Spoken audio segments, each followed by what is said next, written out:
Olá, sou Elton Cleberton, esse é o Catequetical Channel. Estamos aqui para poder dar continuidade ao nosso estudo sobre os fundamentos da catequese, e esta é a segunda parte deste primeiro encontro da série Documento Informativo de Catequese. Como apresentado na primeira parte, vimos a introdução do que é catequese, vimos a correlação que há entre catequese, sociedade e religião, considerando o fato de que, para esta série, nós vamos nos fundamentar na catequese cristã da Igreja Católica Apostólica Romana.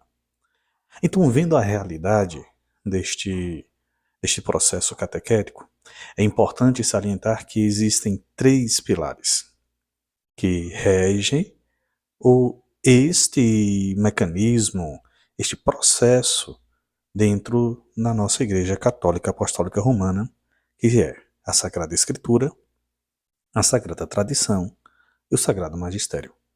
Então, o que é Sagrada Escritura? O que se entende por Sagrada Escritura?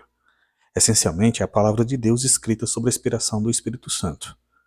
Nós vamos ver posteriormente, mas é um dogma assim classificado que a Bíblia, a qual nós trazemos em nossa estrutura, ela é um livro inspirado por Deus por meio do seu Espírito Santo. E como chegou e como se atesta esta máxima? É só avaliar pela seguinte metodologia o seguinte fato. Nós temos um compilado de livros que foram escritos em diversos locais, em diversas eras, em diversas regiões e por diversas pessoas de diferentes idades. E quando foi feito o compilado desses livros, identificou-se uma linha comum, um temário comum entre estes escritos, que era essencialmente a carta de Deus, uma mensagem de Deus à humanidade, ao povo a qual estava sendo destinada aquela escritura, que vai muito mais além do povo israelita, do povo hebreu, hoje a toda a humanidade.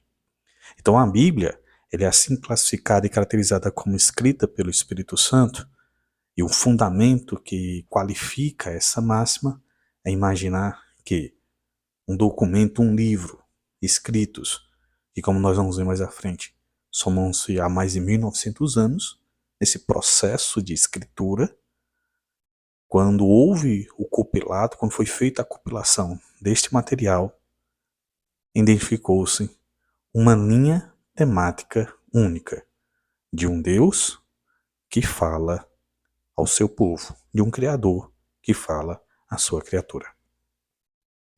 Essa é a Sagrada Escritura. Junto com ela está a Sagrada Tradição, que também tem seu escopo, tem sua origem na própria construção da Sagrada Escritura, na própria construção da Bíblia, onde nós temos na estrutura bíblica aquela fase chamada de oral, ou tradição oral, e a tradição escrita. Nós vamos ver isso nos vídeos mais à frente, quando estivermos estudando Bíblia por inteiro.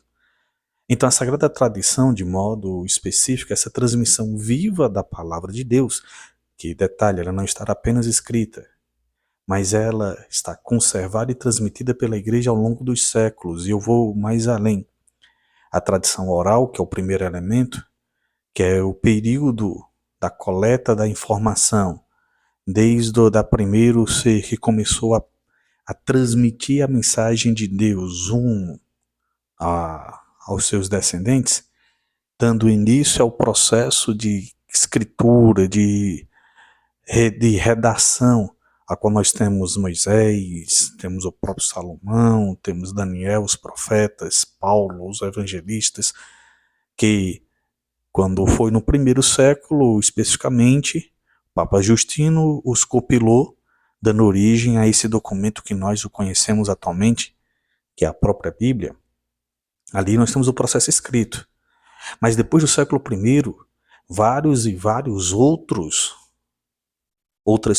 santos, outros cristãos, eles com seu testemunho de vida, com sua experiência de vida, e que sua intimidade com Deus.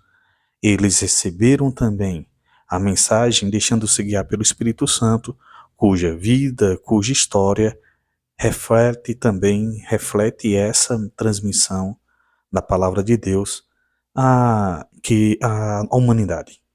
Por isso, da questão da memória dos santos, da memória dos justos, pois eles dão continuidade à escritura que nós trazemos, eles dão continuidade à mensagem que Deus quer nos apresentar e nos apresenta por meio da palavra, aonde com seu exemplo de vida nos mostra que estar com Deus, fazer a vontade de Deus, de fato nos leva à benevolência, às bem-aventuranças, nos qualifica a estarmos no reino de Deus. O Sagrado Magistério, por sua vez, é um ofício da Igreja que Jesus Cristo, na Constituição dos Apóstolos, confiou aos apóstolos. Após a sua ida aos céus, os apóstolos, em todo o seu processo de testemunho e de ensino, confiaram aos seus catequizandos, aos seus ministros, aos seus diáconos, aonde dentro dos apóstolos, dos primeiros bispos, nós tínhamos aquele que o representava, ao qual a esse dava seu nome de Papa. Primeiro Pedro, posteriormente os demais que assumiram este cargo. Então o magistério, praticamente, é o ofício desses que receberam a missão de guardar e de preservar a Escritura, de fazer conhecer a tradição e de auxiliar os cristãos nessa caminhada a Cristo, caminhada a Deus. Então, de modo geral, a revelação divina ela é transmitida e interpretada pela Igreja através da Escritura, da tradição e do magistério, que se complementam. E podemos fazer uma analogia, onde a Escritura é a Constituição. A tradição é a história viva, a cultura e os costumes do povo, que tem a Bíblia, tem a Escritura como referência. E o magistério é a Suprema Corte que interpreta a Constituição e a tradição, garantindo sua aplicabilidade. Então esta é a segunda parte da nossa série Documento Informativo de Catequese. Até mais.